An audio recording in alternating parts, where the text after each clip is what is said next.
আসসালামু আলাইকুম। বাংলাদেশের সুশীল মামুরা কেমন আছো? ইদানিং দেখতেছি বাংলাদেশে দুই একদিন যাবৎ খুব মাতামাতি হচ্ছে একজন হুজুরকে নিয়ে। তিনি কেন দ্বিতীয় বিবাহ করলেন? ওরে মামু, রফিকুল ইসলাম মাদানী হুজুর তো দ্বিতীয় বিবাহ করছে, কোনো মেয়ের সাথে তো আর পরকীয়া করে নাই। তাহলে এইটা নিয়ে এত মাতামাতি কেন? রফিকুল ইসলাম মাদানী তার প্রথম বউয়ের অনুমতি নিয়ে দ্বিতীয় বিবাহ করছে।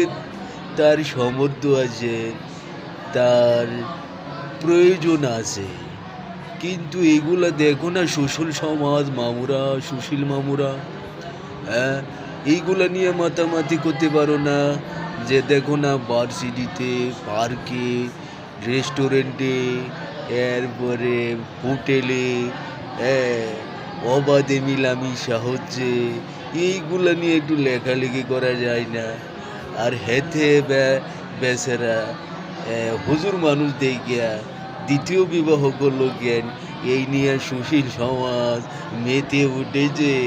হ্যাঁ, মেতে উঠেছে, তাই না? এইগুলা মামুরা ঠিক না।